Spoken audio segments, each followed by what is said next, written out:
Bonjour frères et sœurs, je suis vraiment très content d'être devant vous pour partager ce que le Seigneur a mis dans mon cœur, dans mon esprit. Et le titre du message aujourd'hui c'est Code M77. Le code M77. Et nous allons voir ça. J'ai donné le titre Code M77 pour que ce soit plus intéressant et vous allez vous souvenir de ça et je sais que la parole de Dieu va avoir un changement, va faire un changement dans votre cœur, dans vos cœurs, dans mon cœur, même maintenant. On va aller directement dans les Saintes Écritures à Matthieu chapitre 7, verset 7. Matthieu chapitre 7, verset 7. Je vais lire. Demandez et vous recevrez. Cherchez et vous trouverez. Frappez et l'on vous ouvrira. Demandez et vous recevrez. Cherchez et vous trouverez. Frappez et l'on vous ouvrira. C'est ça le code. Aujourd'hui, je vais donner trois témoignages, si le temps nous le permet. Sinon, je vais juste m'arrêter à 2 témoignages. Et ça va nous conduire dans ce que je vais parler aujourd'hui. Il y avait un ami, je vais retourner en 1993. Je commençais l'école secondaire. J'étais dans mon pays natal, le Burundi. Et puis, j'étais au secondaire. J'avais un ami qui était musulman. Et puis, il aimait vraiment donc, prier. Il avait aussi une Bible, mais il regardait seulement l'Ancien Testament, à ce que je me souviens. Il ne touchait pas le Nouveau Testament. Et puis, il disait que l'Ancien Testament correspond beaucoup à ce qu'il croit. Je voyais comment il était vraiment dans sa religion. Ce temps-là, je n'étais pas sauvé. Je ne connaissais pas le Seigneur comme mon sauveur. Après quelques temps, entre 1993 et 2002, je n'ai pas pu être en contact avec lui. Évidemment, j'étais au Kenya. J'avais passé 10 ans. Et puis en 2002, donc c'était 9 ans, entre 1993 et 2002. Avant 2002, durant cette période, je me souvenais de lui, donc quand j'ai reçu le Seigneur en 1998, le Seigneur a mis dans mon cœur de prier pour mes camarades qui ne connaissaient pas le Seigneur. Puis je priais, puis je me suis souvenu de lui. Et puis je priais pour lui. Je ne veux pas mentionner son nom, mais je priais pour lui. Chaque fois, je priais pour lui. Je pense que chaque jour, je priais pour lui. Même quand je voulais remercier le Seigneur pour la nourriture, il venait chaque fois dans mon cœur. Je priais pour lui vraiment. J'avais senti une connexion spirituelle que Dieu m'avait donnée pour prier. Et puis en 2002, je suis retourné au Burundi pour quelques semaines, peut-être un mois. Et puis il y a un ami qui était aussi l'ami de ce musulman. Et puis je lui ai demandé, est-ce que je pourrais le voir? Est-ce que tu connais où il est? Il a dit, oui, je connais où il est. Il a dit, il a appelé, puis on a fixé un rendez-vous pour aller le voir. Il était au campus universitaire et on est parti. Et puis, je me souviens quand on est arrivé là-bas, donc sur la porte, il y avait des paroles qui indiquaient que Allah est le seul Dieu et que Mahomet est son vrai prophète. Et je pouvais voir qu'il a toujours été fidèle à sa religion. Et puis on a frappé sur sa porte, on a frappé, il n'a pas répondu. Puis il y avait quelques autres étudiants qui jouaient aux cartes. À côté, on a demandé est-ce qu'il est là? Ils ont dit oui, il est là, il était là. On a frappé encore, on a frappé comme, disons, comme 5 fois. Il ne répondait pas. Je pense que s'il était là, bien sûr qu'il aurait entendu, parce que sa porte était en métal, et donc ça faisait beaucoup de bruit quand on frappait. Alors, on a dit peut-être il est parti ailleurs, il va revenir. On l'a texté, il n'a pas répondu. On l'a appelé, il n'a pas répondu. Et puis on s'est assis là, on a commencé à jaser. Puis après quelques 5-10 minutes, parce qu'on disait d'ici 15 minutes, on va rentrer. On a entendu, il a ouvert la porte. Et c'était lui. J'étais vraiment ravi, très content de le voir. Et avant qu'on puisse même se dire bonjour, il a dit, ah, j'ai eu des songes, des rêves bizarres. Il dit, je me suis vu dans une assemblée, il y a des gens qui chantaient, ils étaient habillés en blanc. Il disait, ah. Et moi j'étais au stage et je jouais à la batterie. Et je frappais. Et puis il a dit quelque chose. Il a dit qu'il a entendu quelqu'un qui était en train de frapper à la porte. Mais il ne pouvait pas se réveiller. Parce que quand on frappait la porte, et lui, quand on frappait la porte, ça correspond au dribblage qu'il faisait avec la batterie, avec les drums. Donc il ne pouvait pas se réveiller, il était vraiment attiré par la louange, parce qu'il disait, c'est comme si c'était une assemblée de chrétiens. Immédiatement, le Seigneur m'a rappelé les prières et il m'a donné cette connexion. Je me suis repenti parce que je n'ai pas pu avoir une discussion avec lui à ce moment-là pour l'amener au Seigneur. Mais quand même, il y a eu d'autres occasions qui se sont présentées où j'ai pu partager la parole de Dieu. Mais à ce moment-là, après ces quelques temps où le Seigneur m'a montré qu'il y a parfois des situations qui semblent difficiles, où tu souhaites un changement et tu ne la trouves pas. Et frapper, ce n'est pas juste frapper une fois et partir. Si vraiment je cherche quelque chose et que je viens à ta maison, je vais frapper. Si tu ne réponds pas, je vais frapper encore. Si vraiment c'est urgent, je vais frapper, je vais te texter, je vais appeler, ou bien je vais aller autour de la maison pour voir si tu es là. À moins que je passais juste, je peux frapper, et si tu ne réponds pas, je vais partir. Alors le Seigneur a parlé d'ici, si on le voit surtout à Luc, il était en train de parler, en Luc chapitre 11, il était en train de parler de la prière. Il a montré pourquoi c'est important de frapper et demander. Et que quand on demande, on reçoit. Et quand on frappe à la porte, on ouvre. Et ici, moi je trouve que quand je priais, j'étais en train de frapper. J'étais en train de frapper. Et le Seigneur a entendu, il a ouvert la porte. Et j'étais vraiment très surpris de voir comment ce frapper-là a été vraiment, s'est manifesté quand nous sommes partis chez lui et nous avons frappé sur la porte. Est-ce qu'il y a une situation, est-ce qu'il y a une personne dans ta vie que tu pries pour et tu as essayé de prier, ça ne marche pas, il ne change pas, ou elle ne change pas, ou tu ne vois pas de situation dans ta famille? Aujourd'hui, le Seigneur t'invite dans le code M77, Matthieu chapitre 7, verset 7. Continue de frapper, continue de demander et tu vas recevoir. Je vais aussi vous donner un autre témoignage pour vous encourager de notre enfant. C'est une fille. Elle aussi est, bon, je ne sais pas si elle était musulmane, mais elle était dans une famille musulmane. Pour ceux qui savent l'histoire que j'ai déjà racontée moi avec mon cousin, on avait prié pour une femme, une fille, c'est la fille qui avait des démons. Et puis on a prié pour elle. Et par la grâce de Dieu, avec les prières, Dieu l'a délivrée.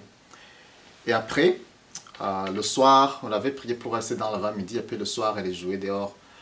Sa tante elle nous a dit, oh voilà, elle est bien maintenant. On est parti, on l'a parlé. Et puis quand on l'a parlé, on disait, tu sais quoi? Tu as besoin de recevoir le Seigneur dans ton cœur. Parce qu'il y avait un esprit mauvais qui était en toi. Il est parti. Mais tu ne peux pas rester vide. Il faut que le Saint-Esprit entre en toi.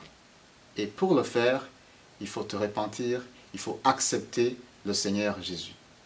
Elle comprenait que c'était vraiment important, elle avait vu le miracle, mais elle disait, non, je ne pense pas que je peux le faire parce que ma famille, et va me persécuter. Il dit, si mon oncle sache que je suis devenu chrétien, il va me tuer. Bien sûr, on avait entendu que la situation était vraiment très difficile. Et puis, depuis ce jour-là, je me disais, mais Seigneur, qu'est-ce qu'il faut faire? Le Seigneur m'a dit, prie pour elle. Prie pour elle, continue à l'encourager, et j'ai commencé à prier pour elle chaque fois. Et quand je priais, je sentais et je demandais au Seigneur, Seigneur, toi-même, va la convaincre. Tu peux la visiter dans les visions, tu peux la visiter dans des rêves, fais quelque chose. Je priais chaque fois pour elle, je priais chaque fois pour elle, je priais chaque fois pour elle. Ça, c'était en 2000, quand on avait prié pour elle, je pense que c'était en 2005. Et puis 2006, je pense qu'après 2 ans, un jour, elle m'a texté, elle a dit, garçon, j'aimerais te voir. J'ai dit, ok. Elle a dit, c'est très très important. Je suis parti la voir, elle m'a dit, tu sais quoi, j'ai vu une vision, c'était dans les rêves, j'ai vu Jésus à ma droite, et puis j'ai vu le prophète Mahomet. J'ai dit, ok. Et puis j'ai dit, qu'est-ce qui s'est passé? Et puis il a dit, Jésus m'a appelé. Il a fait comme ça. Et puis j'ai dit, Mahomet, qu'est-ce qu'il a fait? Il a dit, il n'a rien fait, il se tenait juste là. Je disais, voilà, le Seigneur t'appelle, le Seigneur veut que tu puisses le recevoir. Il t'appelle, dit, viens à moi. Si Mahomet ne t'a pas appelé, c'est que tu as besoin de Jésus. Et pour moi, c'était vraiment très convaincant. Elle disait, oui, je comprends. Elle n'a pas pris cette décision. Mais je l'ai dit, je me souviens, je lui ai dit, écoute, je vais prier, et le Seigneur va te visiter encore. Il va te révéler. Il ne faut pas avoir peur, nous sommes là pour toi. Je l'encourageais quand même. Je savais que ce n'était pas facile pour elle. Et puis, je ne me souviens pas si c'était le jour suivant, mais juste après quelques jours, même pas une semaine, elle m'a dit encore qu'il voulait me parler. J'ai dit oui. Et puis, elle m'a dit, j'ai eu encore un rêve qui est semblable. J'ai vu Jésus encore qui se tenait à ma droite. Et puis, j'ai vu Mahomet à ma gauche. Elle dit, qu'est-ce qui s'est passé cette fois-ci? Elle a dit, Jésus, elle avait une Bible dans sa main. Et puis, Mahomet avait le Coran. Mais moi, à chaque fois, je disais, mais comment est-ce que tu sais que c'était Jésus, que c'était Mahomet? Elle disait, je le sentais dans mon esprit. Et puis, elle a dit, Jésus, elle m'a tendu la Bible. Elle m'a donné la Bible. Et puis, j'ai dit, et Mahomet, qu'est-ce qu'il a fait? Il a dit, rien.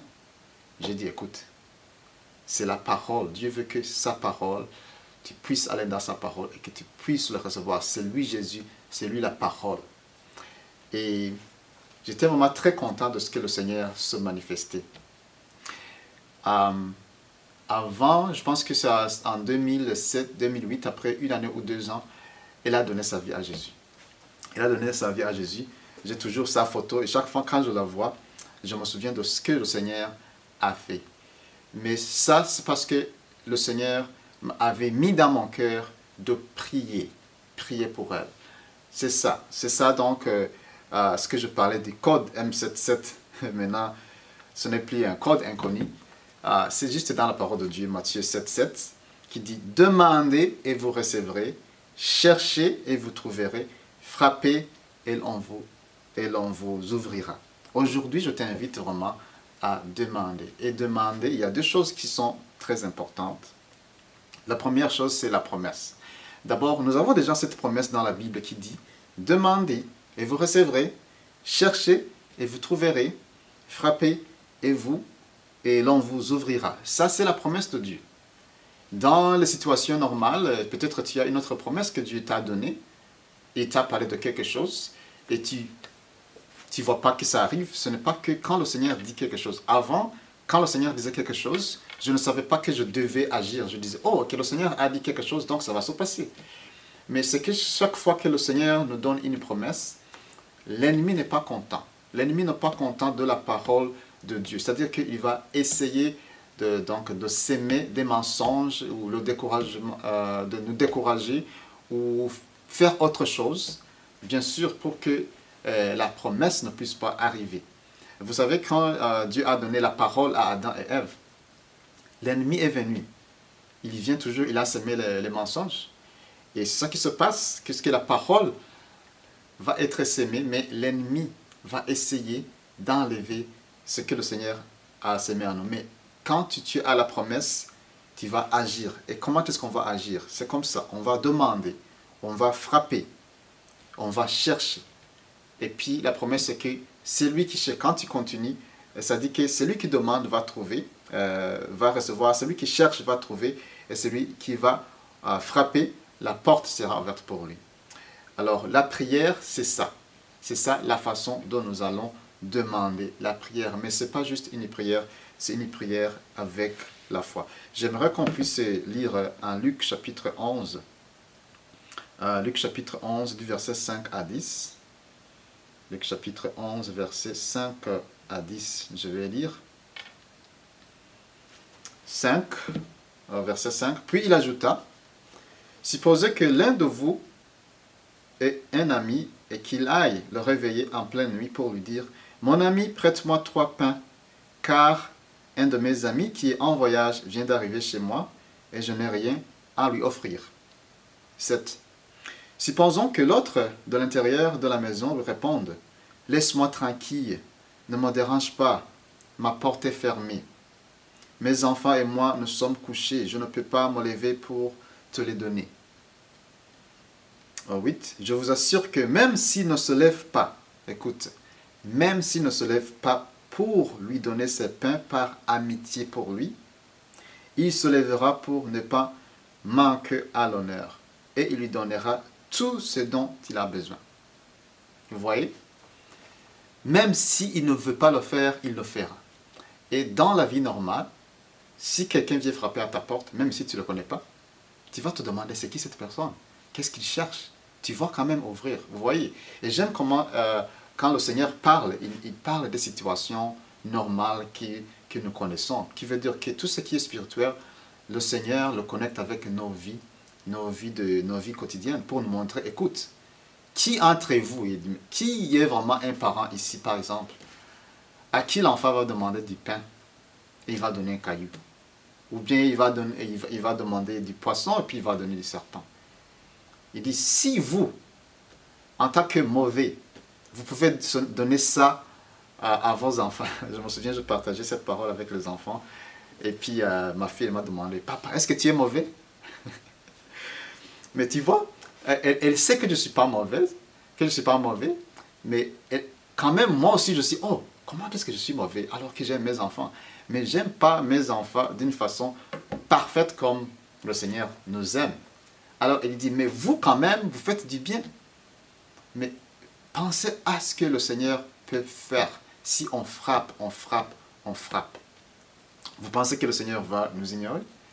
Alors si toi tu ne peux pas faire semblant ou ignorer quelqu'un qui frappe à ta porte et que tu vas essayer d'ouvrir pour savoir qu'est-ce qui se passe, même si c'est un étranger, alors, que va faire le Père qui est aux cieux? Alors ici ça se dit... je vous assure, au verset 8, je vous assure que même s'il ne se lève pas pour lui donner ses pains par amitié pour lui, il se lèvera pour ne pas manquer à l'honneur et lui donnera tout ce dont il a besoin. Ainsi, moi je vous le dis, demandez et vous recevrez, cherchez et vous trouverez. Oui, ça c'est en Matthieu, désolé. Matthieu 7, 7, oui. Ici ça dit, ainsi moi je vous le dis, demandez et vous recevrez, cherchez et vous trouverez, frappez et l'on vous ouvrira. 10. Car celui qui demande reçoit, celui qui cherche trouve, et l'on ouvre à celui qui frappe. Je pensais que j'avais mélangé les versets. C'est Luc 11, du verset 5 à 10. Quand tu demandes, quand tu frappes, il y aura bien sûr des choses qui vont t'opposer, mais si tu continues, tu vas le voir. Les promesses, c'est une promesse. Et aussi, nous avons d'autres promesses. Je vais juste te parler d'une promesse qu'on avait eue quand c'était en 2013. On avait déménagé dans un appartement. Je me souviens à notre sœur Adriana. Elle a dit, quand vous allez quitter cet appartement, vous allez vous acheter une maison. On n'avait aucun plan. Célestin, il a dit la même chose. Il y avait une autre troisième personne qui avait dit la même chose. Et puis, l'appartement avait 2 chambres. On avait eu nos parents, on avait eu maintenant 3 enfants. On disait, oh, maintenant c'est le moment de chercher un appartement, mais on se s'est souvenu des promesses parce qu'on avait dit Amen à ce que nous avons entendu comme la parole. Alors, quand on a fait les démarches, on a été rejeté. On a fait encore, on a été rejeté. On a encore fait, on a été rejeté. Alors, on disait, ok, peut-être ce n'est pas le moment, il faut chercher un appartement. Et je me souviens, quand je cherchais l'appartement de 3 chambres, je disais, peut-être ça, je sentais la parole de Dieu dans mon cœur que nous avons reçue. Et ce que je faisais, je disais, ah, ça c'est vraiment peu de foi. Le Seigneur a dit, à travers ses enfants, que vous allez avoir une maison. C'était vraiment difficile. Alors, après avoir été rejeté 2, 3 fois, on est retourné. Je pense que le monsieur à qui on parlait, il nous disait, mais qu'est-ce qui ne va pas avec vous? On vous a déjà vu que vous pouvez avoir une maison. On a continué, et puis après, il a dit, ok, allez chercher la maison. Juste comme ça. En tout cas, c'était un miracle, mais si, parfois je me demande, si on n'allait pas insister, qu'est-ce qui allait se passer? On n'allait pas l'avoir. Mais on avait une promesse, et puis on savait qu'on allait frapper. Moi, je pense que même si peut-être on ne faisait pas la prière à chaque jour, on priait pour la maison, même avant, mais le fait que nous avons continué à demander, pressé, on a eu ce qu'on cherchait. Ça demande de la foi, ça demande de la prière, et ça demande à savoir que les promesses de notre Seigneur, c'est oui et amen. Alors, je vais terminer par un autre verset pour vous montrer que nous frappons, c'est vrai, à la porte, mais il y a une autre personne qui frappe à la porte. Apocalypse, chapitre 3, au verset 20. Ça, c'est Jésus. Voici, je me tiens devant la porte et je frappe.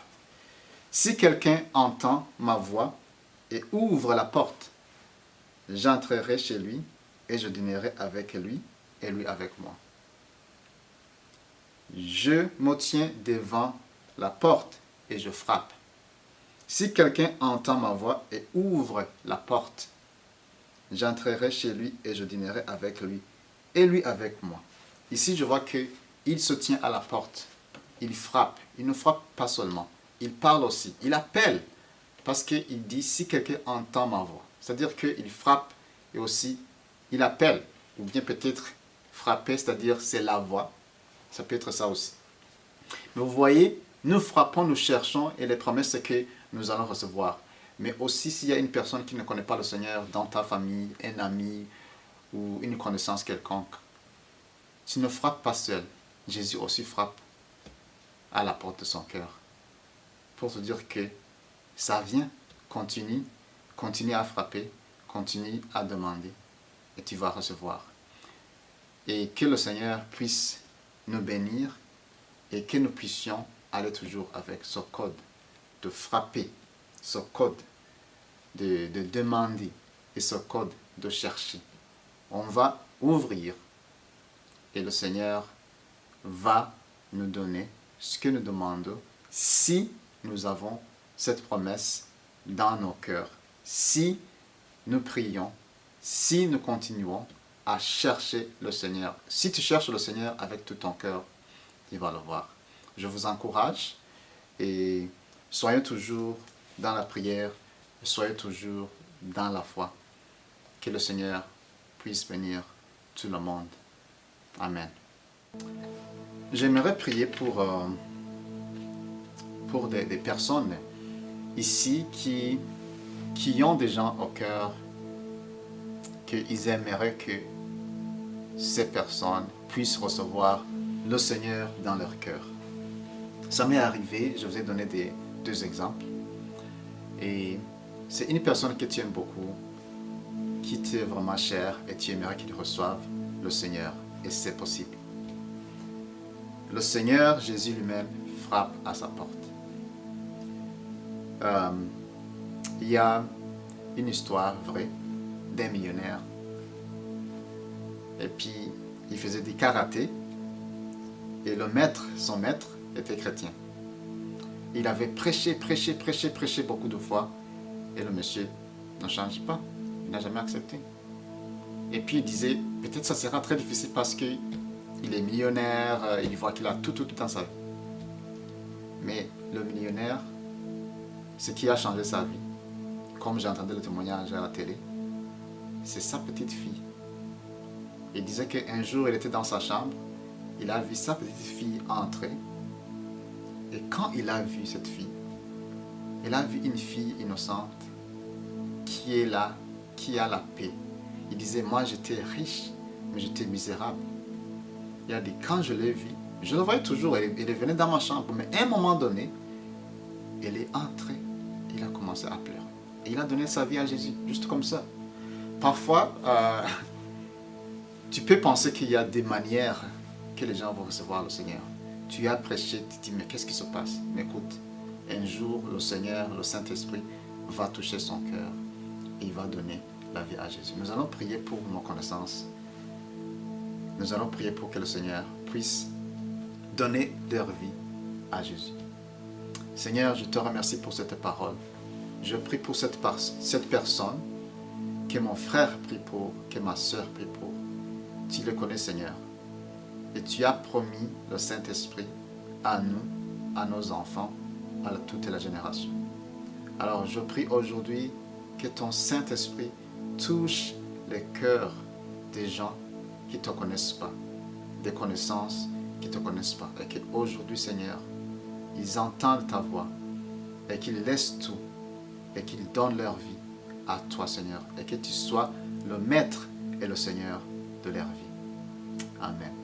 Et si tu es ici, tu m'entends, tu ne connais pas le Seigneur, peut-être que tu as prié, que tu viens de prier pour recevoir le Seigneur. Mais je voulais aussi te dire que le Seigneur te cherche, il veut te donner la paix. Peut-être que tu as frappé à d'autres portes. Il n'y a personne qui a ouvert pour toi. Mais aujourd'hui, il y a une porte ouverte pour toi. Une porte du Seigneur Jésus. Tu peux donner ta vie à Jésus aujourd'hui.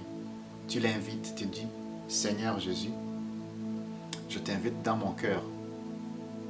Je veux que tu viennes vivre dans mon cœur, maintenant et à jamais.